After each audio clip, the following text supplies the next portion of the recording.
디모데전서 2장 8절부터 15절까지 말씀을 함께 교독하겠습니다.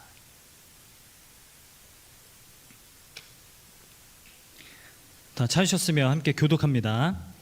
그러므로 각 처에서 남자들이 분노와 다툼이 없이 거룩한 손을 들어 기도하기를 원하노라.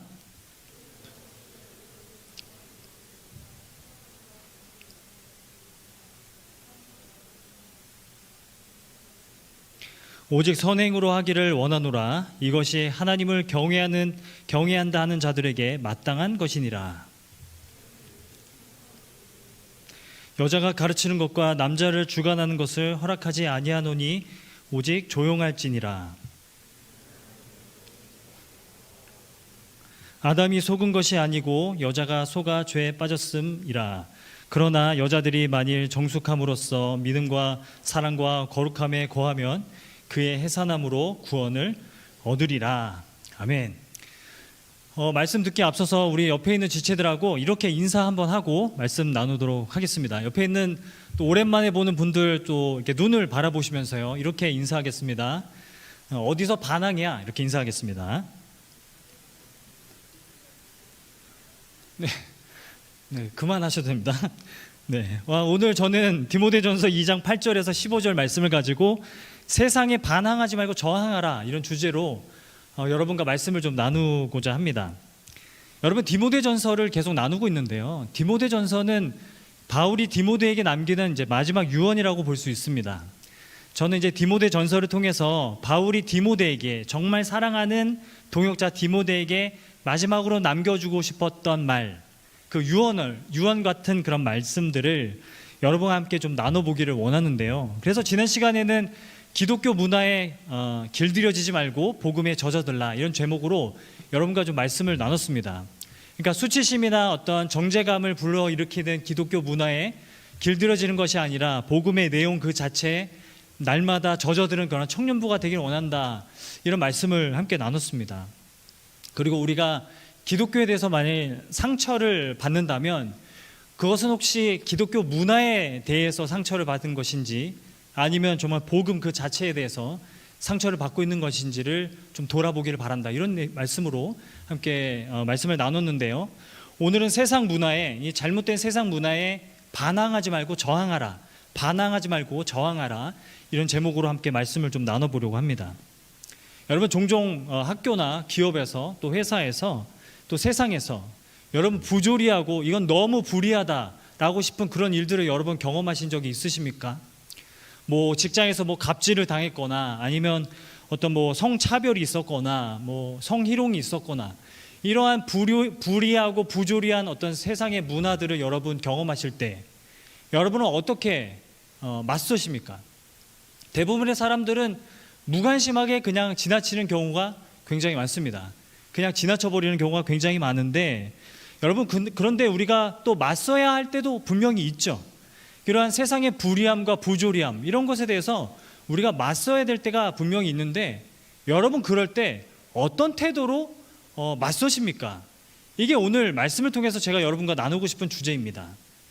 제가 생각할 때 사람들이 어떤 불의, 그리고 부조리, 어떤 악함, 세상의 어떤 악한 그런 모습들, 악한 문화, 이런 것들을 대항하고 맞설 때 저는 두 가지 태도가 있다고 생각합니다. 하나는 반항이고 하나는 저항입니다. 어떻게 보면 비슷한 단어처럼 들리진 몰라도 저는 이 두 가지를 좀 구분해서 여러분과 좀 말씀을 나눠보고 싶어요.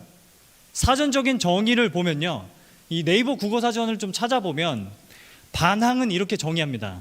반항은 다른 대상이나 사람에게 맞서서 대들거나 반대하는 것, 이게 반항이라고 정의를 해요. 그런데 저항은 어떻게 정의하느냐? 어떤 힘이나 조건에 굽히지 않고 버티는 것, 이것을 저항이라고 이야기한다라는 거예요. 여러분, 차이점이 뭐냐면 반항은 주로 사람이 대상이고 저항은 어떤 상황이나 조건이 대상이라는 거예요. 또 하나 차이점이 뭐냐면 반항은 대드는 느낌이죠. 그런데 저항은 견디고 버티는 느낌이 강하다라는 것입니다. 제가 좀 쉽게 좀 설명을 좀 해보도록 하겠습니다. 여러분, 저희 집에 오시면은 여러분은 반항과 저항을 경험하게 되실 겁니다. 저희 아이들을 통해서 반항과 저항을 경험하게 되는데요. 8살 된 제 아들은 주로 저항을 합니다. 그리고 막내딸, 5살 된 막내딸은 반항을 하죠. 요즘 한참 반항을 합니다. 그 아들 녀석하고 이렇게 있으면은 뭐 놀이터를 간다든가 하면은, 자, 건민아, 이제 시간 됐으니까 빨리 가자. 그러면은 뭐라고 얘기하냐면, 잠깐만, 이렇게 얘기를 해요. 그래서 뭐가 잠깐만이야, 빨리 가자. 그러면 이제 제 아들이 뭐라고 대답을 하냐면, 아빠도 맨날 잠깐만 하잖아. 그러니까 나도 잠깐만 할래. 그렇게 이제 이야기를 한다라는 거예요. 저는 제법인데 이런 생각을 합니다. 왜냐하면 자기 어떤 권리를 지키기 위해서 저항하고 있는 모습이기 때문에 그렇죠. 충분히 소통하려고 하지 않습니까? 맞는 소리 하잖아요. 이건 저항이다 싶어요. 근데 제 막내딸, 5살 된 막내딸이 보여주는 반항은 좀 다릅니다. 가끔 저 오빠를 자꾸 때리는 거예요. 막 로우킥을 하고 있더라고요. 그래서 소민아, 오빠 때리지 마. 그랬더니 어떻게 하냐면 책을 딱 들고 오더니 제 앞에 팍 던지고 저를 딱 째려보고 그냥 갑니다. 이건 반항이에요. 뭔가 되갚아주고 싶고 되돌려주고 싶은 마음, 그 마음 가운데 뭐가 있습니까? 이 복수심이 있다는. 그래서 저항과 반항은 이렇게 좀 다르다 볼 수 있겠다라는 생각이 듭니다. 저는 어떻습니까? 저는 주로 저의 반항은 고속도로에서 많이 일어납니다. 끼어들었다 그러면 이제 그거를 이제 반항하는 경우가 좀 있었습니다. 아무튼 그런데 제가 이제 설교 준비하다가 뒤에 앉아 있는데 좀 생각나는 어떤 사건이 있었어요. 제가 여러분 초등학교 때 선생님에게 무진장 반항을 했던 적이 많습니다. 그 초등학교 때 선생님이 뭐 잘못하면 꼭 이 볼을 이렇게 잡아당겨 가지고 볼을 잡고는 막 교실을 막 끌고 다녔어요. 그럼 너무 잔인하지 않습니까? 이거 너무 불의하지 않습니까? 저항하고 싶은 거예요. 이 볼을 잡고 막 계속 끌고 다니는 거예요, 선생님이. 그래서 제가 어떻게 저항을 했냐면 이렇게 잡고 있을 때 이렇게 입을 모아가지고 손을 뺐어요. 근데 선생님이 또 잡으려고 그러는 거예요. 그래서 제가 입을 모으고 있었어요. 그랬더니 따귀를 때리시는 거예요, 초등학교 때. 와, 여러분, 이건 반항입니까? 저항입니까? 저는 제 볼을 지키고 싶은 어떤 그 권리를 지키고 싶은 그런 마음으로 그래도 선생님에게 좀 정당한 태도로 그렇게 저항을 한 거라고 생각을 하는데, 때에 따라서는 이게 반항인지 저항인지 구분하기가 어려울 때가 참 많다라는 것이죠. 제가 생각할 때 저항이라는 것은 당연한 권리를 지키는 것, 이게 저항이라면 반항은 되돌려주고 되갚아주고 싶은 겁니다. 보복심이 항상 있다라는 거죠. 저항은요, 항상 온유와 겸손함으로 그 상황을 맞서는 것이 저항이라면, 반항이라는 것은 그냥 내가 당한 것을 좀 갚아주고 싶어서 그렇게 복수심에 비롯해서 하는 것을 반항이라고 저는 생각한다라는 것입니다. 오늘 본문을 이해하려면요, 저는 그 에베소 교회가 어떤 곳인가를 좀 우리가 먼저 알아야 된다고 생각합니다. 바울은 지금 에베소 교회에 있는 디모데에게, 혼자 에베소 교회에 남아서 고군분투하고 있는 디모데에게 편지를 보내는 거잖아요. 그러면 에베소 교회가 어떤 교회였는지를 우리가 살펴보는 게 매우 중요하다는 생각을 하게 돼요. 여러분, 사도행전 19장을 보면요, 방송실 말씀 준비되셨으면 한번 띄워주세요. 사도행전 19장 27절 말씀을 보면, 여러분 같이 한번 읽어보겠습니다. 시작. 우리의 이 영업이 천하여질 위험이 있을 뿐 아니라 큰 여신 아데미의 신전도 무시당하게 되고 온 아시아와 천하가 위하는 그의 위엄도 떨어질까 하더라. 그들이 이 말을 듣고 분노가 가득하여 외쳐 이르되 크다 에베소의 사람 아데미여 하니. 이 말씀을 보면요, 바울이 이제 에베소라는 도시를 갑니다. 선교 여행은 이제 그 도시를 가게 되는데, 그곳에 이제 이 아데미 여신, 이제 아르테미스 여신이죠. 아르테미스 여신을 숭배하고 그 아르테미스 여신의 그 모형을 만들어 파는 사람들이 폭동을 일으킵니다. 바울 때문에 우리가 다 망하게 생겼다. 그래서 경기장 안에 바울을 가다 두고 2시간 동안 크도다 에베소의 아데미여, 크도다 에베소의 아데미여, 이렇게 2시간 동안 외치면서 그렇게 막 폭동을 막 일으켰다라는 거예요. 그래서 바울과 일행들이 쫓겨나서 도망가서 그곳에서 세운 게 에베소 교회였다라는 거예요.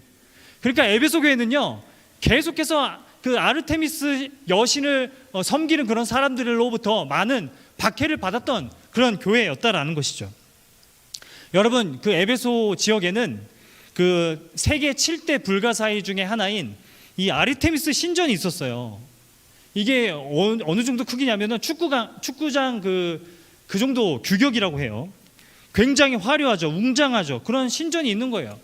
교회, 에베소 교회에서 문 열고 딱 나가면 뭐가 보이냐면 아르테미스 신전이 딱 보이는 거예요. 굉장히 화려하죠. 그리고 여러분, 그 당시에 아르테미스 신전에서 벌어졌던 모든 축제들이 음란하기로 유명했습니다. 음란함과, 그리고 그곳에 모이는 사람들이 온갖 보석과 진주로 치장하고 그렇게 모여서 서로의 부유함과 권력을 과시하는 그런 문화가 있었다는 거예요. 여러분, 제가 문헌을 좀 찾아보니까 그 당시에 축제 때, 아르테미스 신전 그 축제 때 여성들이 입었던 옷이 얼마나 비쌌냐면 7천 데나리온이었다고 해요. 이 7천 데나리온이 어느 정도냐면 1억 8천만 원입니다. 1억 8천만 원짜리 옷 입고 과시하면서 축제를 벌이는 그런 문화가 에베소에 있었다라는 거예요. 머리를 탑으로 올렸다고 합니다. 탑으로 올려가지고 진주와 보석과 이런 휘황찬란한 것들로, 화려한 것들로 꾸며가지고 누가 더 잘 사는지, 누가 더 부유한지, 누가 더 권력이 있는지를 자랑하고 서로 과시하는 그런 문화가 에베소 지역에 있었다라는 거예요. 여러분, 에베소 지역에서 그곳에 교회를 세웠으니 교회 입장에서 볼 때는, 그리고 목회를 하고 있는 디모데 입장에서 볼 때는 뭐가 가장 거슬렸을까요? 이 아르테미스 신전이었다라는 거예요. 굉장히 조롱을 많이 받았다라는 겁니다. 여러분, 생각해 보세요. 여러분, 우리 충정교회 맞은편에 뭐 2단 큰 본부가 있다고 한번 생각을 해봅시다. 어마어마하게 큰 2단 큰 본부가 있다고 생각해 보세요. 그런 광경이었다라는 거예요. 바울이 디모데에게 무엇을 말해주고 싶은 거냐면, 이 디모데전서 2장을 통해서 무엇을 말해주고 싶은 거냐면, 바울이 디모데에게 에베소 지역에서 교회가 어떻게 해야 되는지에 대해서 지금 설명해 주고 있는 겁니다. 에베소라는 그러한 도시, 서로 과시하고 얼마나 잘 사는지, 얼마나 권력이 있는지 서로 드러내려고 하는 음란으로 가득한 그 도시 안에서 교회는 무엇을 해야 되는지를 설명해 주고 있는 게 디모데전서 2장의 내용이라는 거예요. 이런 맥락으로 우리가 2장을 읽어야 한다라는 것입니다. 중요한 건 뭐예요? 반항하지 말고 저항하라. 온유와 겸손함으로 저항해야 된다라는 것을 말씀하고 있다는 겁니다. 여러분, 마치 예수님께서 마태복음 5장 14절에 보면요, 마태복음 5장 14절에 예수님께서 이렇게 말씀하십니다. 너희는 세상의 빛이라. 산 위의 동네가 숨겨지지 못할 것이요. 그러니까 그리스도인들에게 무엇이라고 말씀하시는 거냐면, 너희는 세상의 빛이다. 세상이 빛이 되라가 아니라 이미 빛이다. 너희는 산 위의 동네이다. 여러분, 산 위의 동네라는 겁니다. 교회가 뭐냐? 산 위의 동네라는 거예요. 이게 무슨 의미냐면, 여러분, 고양시가 있잖아요. 고양시. 우리는 고양시에 살고 있습니다. 고양시 위에 또 다른 고양시가 존재한다는 거예요. 예를 들어서 고양시가 인종차별이 심한 그런 도시라고 많이 가정을 해봅시다. 그리고 빈부격차가 매우 심각하게 나는 그런 도시라고 가정을 해봅시다. 그래서 잘 사는 사람들이 못 사는 사람들을 막 무시하는 그런 도시라고 생각을 해봅시다. 그런데 교회는 고양시 위에 새로운 고양시여야 한다는 거예요. 그것을 추구하지 않는 새로운 고양시가 교회여야 한다는 거예요. 제가 강조하고 싶은 것은 그것을 이루라, 너희가 완벽하게 이루라가 아니라 그것을 추구하는 그러한 새로운 고양시가 교회여야 한다라는 것을 산 위의 동네라는 표현으로 설명하고 있는 것입니다. 그래서 오늘 본문에 보면 바울이 몇 가지를 이렇게 이야기를 해요. 그래서 첫 번째, 남자들이요, 뭐 하라고요? 거룩한 손을 들고 기도하라. 두 번째 뭐요? 여자들이요, 단정한 복장으로 다녀라. 세 번째, 여자들이요, 조용히 배우고 가르치거나 남자를 주관하지 말라. 저 오늘 본문 말씀 이거 설교 준비하면서 정말 힘들었습니다. 왜냐하면 이거 어떻게 해석을 해야 될까라는 생각 굉장히 많이 하면서 정말 힘들게 준비를 했는데, 여러분, 이 말씀 문자적으로 해석하면요 큰일 납니다. 이 말씀 문자적으로 해석하면 어떻게 해야 되냐면, 여러분, 디모데전서 2장 12절 한번 읽어봅시다. 디모데전서 2장 12절 우리 같이 한번 읽어볼게요. 디모데전서 2장 12절 말씀입니다. 시작. 여자가 가르치는 것과 남자를 주관하는 것을 허락하지 않으니 오직 조용할지니라. 여러분, 이거 문자적으로 해석하면 어떻게 해야 돼요? 자매 리더들 다 그만둬야 됩니다. 그럼 난리 나는 거예요. 제가 알기로 청년 일부는 자매 리더들밖에 없는데, 그럼 송지수 목사님 혼자 이렇게 해야 됩니다. 이 말씀 문자적으로 해석하면 제가 아는 여자 목사님들, 여자 선교사님들 다 그만두셔야 하는 겁니까? 여러분, 바울이 정말 여자는 가르치지 말라, 어떤 직분도 맡겨서는 안 된다, 이것을 말씀하시는 걸까요? 그리고 만약 문자적으로 해석하면 고가의 옷 입고 오는 거 안 됩니다. 그냥 다 추리닝 입고 면티 하나 입고 여러분 와야 돼요. 그리고 머리 닦는 거, 따은 머리 이런 거 안 돼요. 진주 목걸이 뭐 안 돼요, 안 돼요. 그런 걸 얘기하는 걸까요?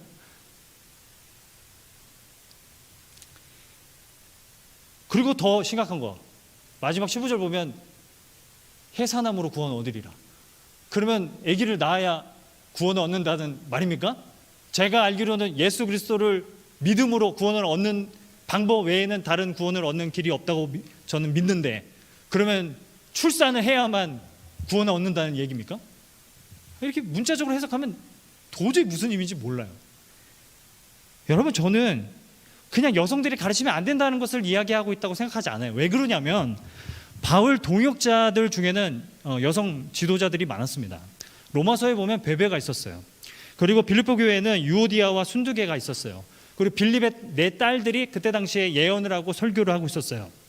그리고 가장 중요한 사람, 바울의 동역자 중에 브리스길라라는 자매가 있었습니다.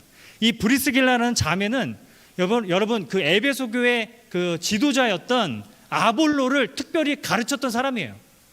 그런데 이제 와서 바울이 자매들은 가르치지 말라, 어떤 직분도 맡겨서는 안 된다, 이걸 얘기하는 걸까? 라는 생각을 좀 해보게 된다라는 겁니다. 그러면 무슨 의미일까요? 그렇다면 무슨 의미일까요? 여러분, 디모데가 바울로부터 온 이 디모데 전서를 받아봤을 때 디모데가 그 당시에 생각하기로 이거 너무 파격적이다라고 여겼을 만한 구절이 어디냐면 여성들이여 배우라 이겁니다. 배우라. 왜 그러냐면 그 당시에 유대인도 헬라인도 여성들에게는 어떤 교육의 기회를 주지 않았어요. 어떤 배울 수 있는 기회를 주지 않았다라는 것입니다. 그런데 바울이 강조하는 게 뭐예요? 잠잠히 배우자라는 것입니다. 여성들이여 가르칠 준비가 될 때까지 배워라, 이것을 강조하고 있다는 것이죠.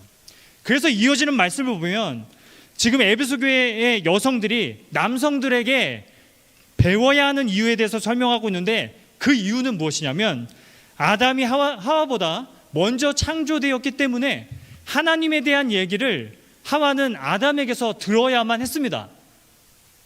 순서상 그렇다라는 거예요. 그런데 먼저 아담이 창조됐다고 해서 아담이 하와보다 더 우월하다는 얘기가 아닙니다. 만약에 먼저 창조돼서 우월한 거면 아담 이전에 뭘 창조하셨어요? 동물들.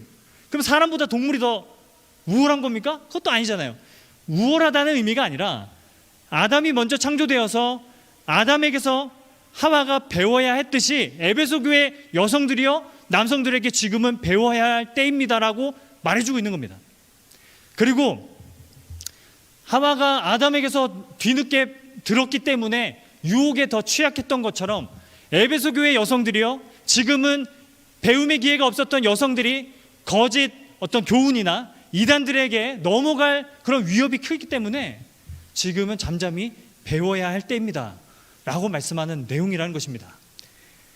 그래서 여러분 디모데전서 2장 15절 보면요, 2장 15절 우리 같이 한번 읽어보겠습니다. 디모데전서 2장 15절입니다. 같이 한번 읽겠습니다. 시작. 그러나 여자들이 만일 정숙함으로써 믿음과 사랑과 거룩함에 거하면 그의 해산함으로 구원을 얻으리라. 여러분 이 표현은요 어디서 많이 본 표현이지 않습니까? 이거는 아기를 낳아야 구원을 얻는다라는 얘기가 아니라 믿음과 사랑과 거룩함 가운데 거하면 그 열매로 구원을 얻는다는 표현입니다. 비슷한 표현이 어디 나온 줄 아십니까? 야고보서입니다. 야고보서 1장 15절, 우리 야고보서 1장 15절 화면에 나오면 같이 한번 읽겠습니다. 시작. 욕심이 잉태한 즉 죄를 낳고 죄가 장성한 즉 사망을 낳느니라. 비슷한 표현이라는 거예요. 이렇게 우리가 해석을 해야 한다라는 것이죠.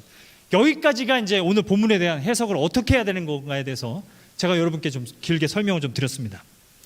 바울이 하고자 하는 그 말의 의미가 뭔가? 바울이 어떤 얘기를 하고 싶은 건가?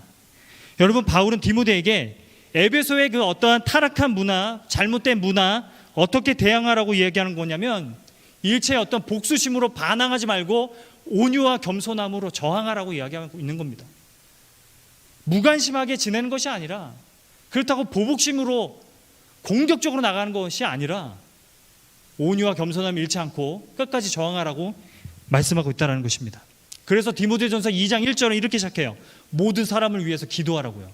너희가 모든 사람을 위해서 기도하라. 그래서 2절에 뭐라고 얘기하냐면 임금들과 높은 지위에 있는 사람들을 위해서 기도하라고요. 여기 임금들에 누가 포함된 줄 아십니까? 당시 교회를 핍박했던 네로 황제도 포함됩니다. 세상의 모든 사람들을 위해서 기도하라. 그것이 진정한 저항이라는 거예요. 이건 가만히 있는 게 아닙니다. 그냥 참고만 있는 게 아닙니다. 기도하며 끝까지 온유와 겸손함으로 저항하라고 말씀하고 있다는 거예요.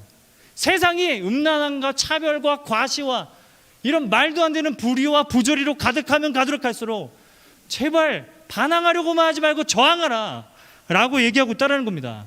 탐욕스럽다면, 그리고 음란하다면, 세상이 잘못된 것을 우리가 본다면 우리가 다르다는 걸 한번 보여주자 라는 것을 지금 바울이 디모데에게 말하고 있다는 겁니다. 제가 책을 한 권 읽었는데요, 이 다실 로크먼이라는 사람이 쓴 책이에요. 은밀하고도 달콤한 성차별이라는 책입니다. 제가 이 책을 좀 추천을 받아가지고 좀 읽었습니다. 이 책에서 뭐라고 얘기했냐면 우리 사회에 지금 우리 시대에 은근히 하는 성차별이 너무 많다라는 거예요. 예를 들어 보겠습니다. 엄마는 위대하다, 모성애는 부성애보다 더 뜨겁다, 그렇게 여성성을 막 이렇게 축혀 세우고 그것을 막 찬양하는 것처럼 보이지만 그러면서 독박 육아를 그냥 여자에게 그냥 씌워버리는 그런 은근하고 다정한 차별이 우리 사회에 더 많이 깔려있다는 것을 지적을 합니다. 이게 더 나쁘다는 거예요. 그냥 대놓고 차별하는 것보다 너 대단해, 그러니까 그렇게 살아, 그 틀에서 벗어나지 마, 이게 더 나쁘다는 거예요. 가만 보면 저도 그래요. 제가 여러분 송지수 목사님에게 박서준 닮았다고 자주 얘기합니다. 정말 닮은 것 같아요.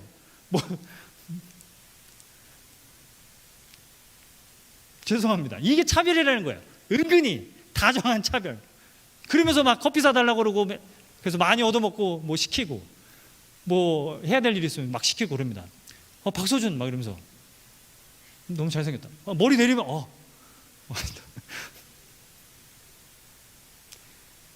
이런 차별이 우리 사회에 너무 많이 저변에 깔려 있다라는 얘기를 하고 있다라는 거예요.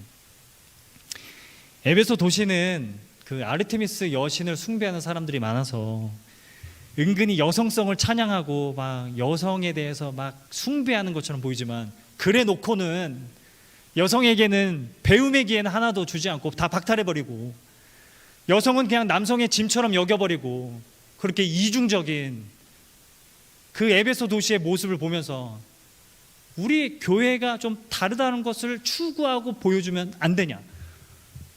지금 바울이 디모데에게 그것을 말씀하고 있다는 거죠.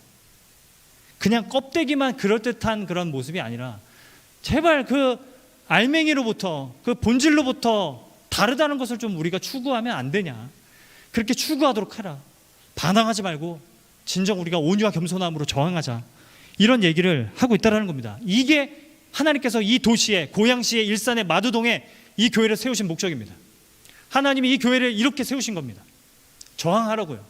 반항하는 게 아니라 저항하라고요. 온유와 겸손함을 잃지 말라고요. 다름을 추구하라고요.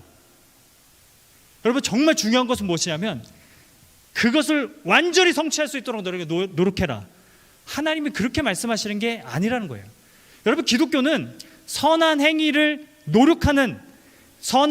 선행들을 노력하는 종교가 아닙니다. 기독교는 선하신 분을 닮아가는 종교입니다. 이게 뭐 말장난 같고 막 그거 아니냐 이렇게 볼 수 있는데 본질적으로 달라요. 선행을 추구하는 거면요, 교회보다 이단들이 더 잘해요. 사실 세상에 여러분 그냥 사회단체들이 더 잘해요. 선행을 하는 거면 더 잘합니다. 기독교는 뭐가 다르냐면 그냥 선하신 분을 닮아가는 거예요. 우리가 때로는 너무 하나님의 기준에 너무 미치지 못할 때가 너무나 많고, 우리가 세상을 좀 바꿔보고 싶었는데, 좀 교회 안에서 어떤 문화를 이런 것들을 좀 바꿔보고 싶었는데 그때마다 좌절되고, 난 너무 자격이 없는 것 같고, 내가 열심히 이렇게 해도 그냥 다 엎어지는 것 같고, 그래도 잊지 마라.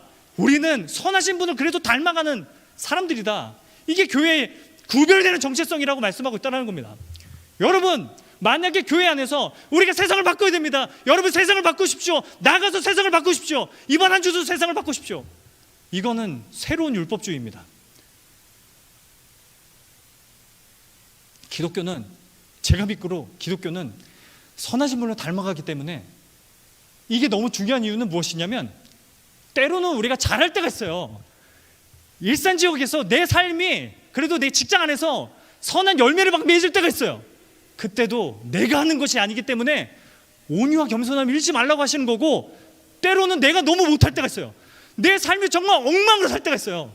사람들이 나만 보면 다 실족할 때가 있어요. 그럼에도 불구하고 온유와 겸손함을 잃지 말라고 하나님께서 말씀하시는 겁니다. 우리는 선한 일을 열심히 추구하는 그런 종교가 아니라 선하신 분을 닮아가는 종교라는 거예요. 여러분, 어떻게 닮아갈 수 있을까요?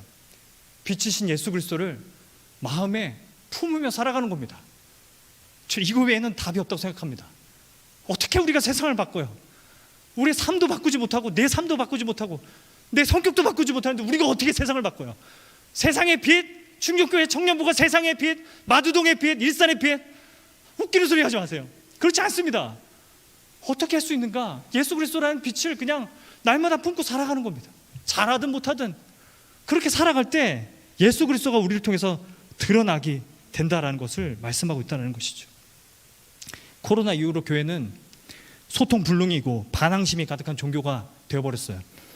방역에도 비협조적인 반항적인 종교라는 인식이 굉장히 강해졌습니다. 이와 같을 때 세상의 부주의함과 불의에 대해서 우리가 반항적인 태도를 갖는 것이 아니라 온유와 겸손함을 잊지 않고, 우리가 빛이신 예수 그리스도를 품는 자들로서 그리스도인 다음을 잊지 않고 지켜내는, 저항하는 그리스도인들이 되기를 간절히 소망합니다. 빛이신 예수 그리스도를 마음에 더욱더 품고 살아갈 때 나를 통해서 예수 그리스도가 드러난다라는 것. 그래서 우리가 잘할 때도 있지만 못할 때도 우리가 온유와 겸손함을 잊지 말고 나를 통해서 또 예수 그리스도가 드러나기를 바라는 마음으로 살아가고, 일산 가운데 산 위의 동네로, 그리고 우리가 이 세상을 비추는 등불로 살아가게 되는 저와 여러분 모두가 되기를 간절히 축원드립니다. 말씀을 맺도록 하겠습니다. 저는 오늘 본문 설교를 준비하면서 이렇게 해석을 하는 사람들이 또 있을까라는 그 의문을 가지고 다른 목사님들에게 좀 전화해서 다 물어봤어요. 목사님, 친한 목사님들에게 전화해서 목사님 디모데전서 2장 설교한 적 있어요? 그거 설교하지 마. 그거 설교하지 마. 이렇게 말 나와. 설교하지 마. 어떻게 설교해도 말 나와. 설교하지 마. 피해버려. 근데 은근히 반항심이 생겨가지고 꼭 하고야 만다. 저와 같이 이렇게 해석하는 사람이 있을까 한참 찾았습니다. 정말 막 논문을 막 뒤지고 막 책도 막 뒤지고 막 했습니다. 너무나 다양한 해석들이 있는 거예요. 정말 문자적으로 그것을 인용해서 이러니까 여성들은 목사 안수를 주면 안 된다, 이렇게 해석하는 사람들도 있더라고요. 나와 같이 그렇게 해석하는 사람이 없을까 한참 찾다가 한 논문을 발견했습니다. 총신대학교 박사학위 논문이에요. 황영자 박사님이라는 분이에요. 여성 신학자예요. 이분이 어떤 분인지 좀 궁금해서 이제 그 책을 사가지고 한번 봤어요. 미국에서 오랫동안 회계사를 하셨던 분이에요. 잘 결혼해서 잘 사시다가 북한 선교를 위해서 한국으로 오셨어요. 그런데 북한 선교를 준비하시다가 암으로 투병하셨어요. 폐암으로 투병하셨어요. 폐암 말기셨어요. 그래서 복디를 허리에 두르고 박사학위 논문을 쓰셨대요.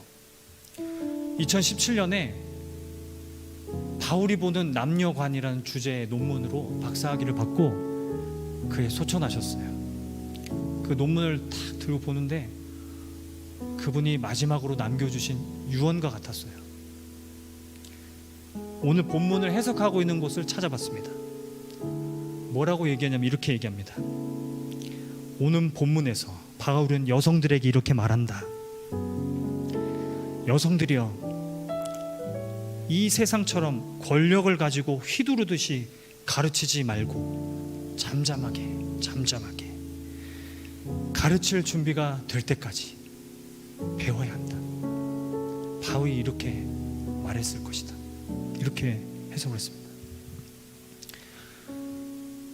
조던 피터슨이 쓴 인생의 12가지 인생의 법칙이라는 책이 있습니다. 그 책에 이런 챕터가 있습니다. 세상을 탓하기 전에 방부터 정리해라. 세상을 탓하기 전에 너 방부터 정리해라. 이게 무슨 말이냐면 세상 불평할 에너지로 그냥 지금 내가 바꿀 수 있는 거 하나하나 좀 바꿔보자, 이 얘기일 것입니다. 여러분, 아르테미스 신전은요 268년에 로마 제국을 침공했던 고트족에 의해서 무너져 버립니다. 디모데전서가 기록되고 200년이 흐르고 이 아르테미스 신전이 무너져 버려요. 에베소 교회 입장에서 그냥 거스르고 저 아르테미스 신전이 없어지기만 했으면, 없어져 버렸으면 좋겠다. 이 그지 같은 세상이 정말 뭐 이 모양이냐, 이런 불평만 쏟아내고 있었으면 에베소 교회도 세상의 빛이 되지 못했을 것입니다. 그냥 에베소 교회도 어둠에 잠식되었을 것입니다. 바울은 세상에 대해 우리가 분노도 해야겠으나 우리가 정말 지키고 있는 것이 무엇인지 제대로 확인하자. 우리가 정말 목숨을 다해서 지금까지 지켜온 것이 무엇인지를 한번 정리해보자. 우리 방부터 정리해보자 라고 얘기하는 것입니다.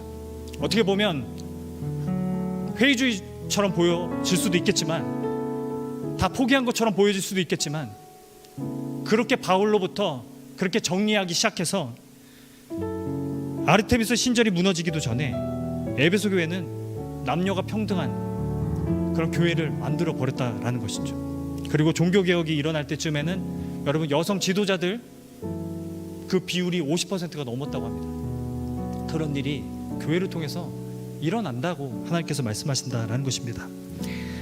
요즘 뉴스를 보면 아직 끝나지 않는 그런 사건들 굉장히 많죠. N번방 사건, 뭐 정인이 사건, 이런 것들 청년들에게는 정말 지옥과 같은 그런 삶인지도 모르겠습니다.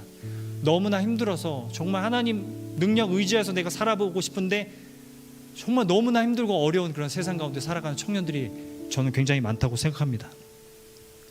하나님이 이런 세상에 우리를 남겨두신 이유는 그래도 사막에 꽃이 핀다라는 것을 보여주기 위함이 아닐까라는 생각을 해봅니다.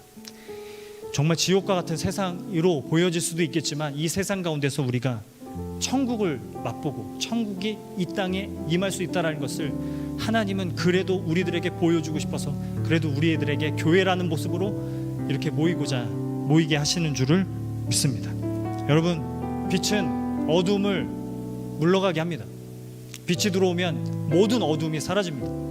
우리 안에 죄가 많다 할지라도 빛이신 예수 그리스도가 우리 안에 거하시면 죄가 사라집니다. 그게 예수님이 우리를 위해서 하시는 일입니다. 여러분, 빛이신 예수 그리스도에게로 날마다 가까이 가는 저와 여러분 모두가 되기를 소망합니다. 여러분, 예수 그리스도 안에서 자유함을 누리십시오. 예수 그리스도 안에서 여러분 기쁨을 누리십시오. 예수 그리스도 안에서 여러분 빛이신 그분 안에서 날마다 하나님이 채워주시는 참된 기쁨과 자유함을 누리며 살아가는, 그래서 우리를 통해 너희는 세상의 빛이다, 산 위의 동네이다, 왜냐하면 내가 빛으로 너희와 함께하고 있기 때문이다 라고 말씀하시는 하나님의 은혜가 저와 여러분에게 넘치기를 간절히 소망합니다. 이 시간에 우리 같이 한번 기도하는 시간을 좀 가졌으면 좋겠습니다. 우리 시간에 같이 한번 기도하며 나아갔으면 좋겠습니다. 제가 여러분에게 도전하고 여러분에게 권면합니다. 여러분, 우리의 문제는 죄가 많은 게 아닙니다. 죄가 많은 게 문제가 아니라 빛이 없는 게 문제입니다. 어둠이 많은 게 문제가 아니라 예수 그리스도가 없는 게 문제입니다. 여러분, 예수 그리스도에게로 나아오십시오. 여러분, 예수 그리스도를 이 시간 붙들며 나아갈 수 있기를 원합니다. 여러분, 어둠의 문제를 해결하고 예수 그리스도에게로 나아가는 것이 아닙니다. 죄의 문제를 해결하고 예수 그리스도에게로 나아가는 것이 아닙니다. 주님께서 지금 여러분을 부르고 계십니다. 예수 그리스도에게로 나아가는 그런 이 시간이 되기를 간절히 소망합니다. 우리 같이 한번 기도하며 나아갈 때 빛이신 예수 그리스도를 우리가 마음에 품고 살아갈 수 있도록 도와주옵소서. 이 세상 가운데 우리가 빛으로 드러나게 하여 주옵소서. 하나님의 등불로 우리가 살아갈 수 있도록 도와주옵소서라고 같이 한번 기도하며 잠잠히 기도하며 나아가도록 하겠습니다. 기도하겠습니다. 하나님 아버지, 하나님이여 주여 아버지, 우리가 하나님 말씀을 우리가 붙잡았습니다. 아버지, 하나님 말씀 가운데서 우리의 복음의 은혜를 깨닫습니다. 하나님의 은혜를 우리가 다시 한번 깨닫습니다. 주님의 은혜를 우리가 다시 한번 깨달으며 나아갑니다. 아버지 하나님, 그리스도 안에서 우리가 새로운 피조물이고 새로운 존재로서 우리가 살아갈 수 있다는 것을 우리가 기억하며 살아가기를 원합니다. 주님 도와주시고 함께하여 주옵소서. 하나님에 대해서, 우리의 삶에 대해서 우리가 불평만하고 원망만하기보다 아버지 하나님, 우리가 어떤 것을 해야 되는가, 어떤 것을 우리가 추구하며 살아가야 되는가, 무엇을 지키고 있는가, 우리가 분명하게 우리가 지키며 나아갈 수 있기를 원합니다. 하나님 아버지, 이 세상을 바라보며 빛이신 예수 그리스도께서 우리를 통해서 드러날 수 있다는 것을 우리가 기억하며 나아갈 수 있도록 도와주시고, 아버지 이 세상 가운데, 이 땅 가운데 아버지 하나님의 은혜가 우리 가운데 충만해질 수 있도록 도와주시옵소서. 여러분, 한 번 더 우리 기도했으면 좋겠는데요. 저는 이 시간에 특별히 좀 우리 한국 사회에 있는 가정들을 위해서 기도했으면 좋겠고, 여러분의 가정을 위해서 기도했으면 좋겠고, 수많은 그 깨어지는 가정들을 위해서 좀 같이 기도하며 나아갔으면 좋겠습니다. 수많은 가정들마다 회복되는 그런 역사들이 일어날 수 있도록 함께 기도했으면 좋겠습니다. 정인이 사건, 이런 사건들이 더 이상 우리의 세상 가운데 재현되지 않도록,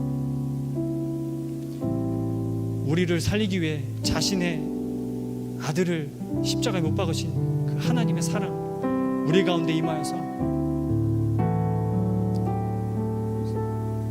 이 땅의 모든 가정들이 회복되어지는 역사가 일어날 수 있도록 여러분 같이 한번 기도하면 감사하겠습니다. 우리 같이 한번 이 땅의 모든 가정들의 회복을 위해서, 우리 하나님과의 우리 모든 관계의 회복을 위해서 함께 기도하며 나아가도록 하겠습니다. 기도하겠습니다.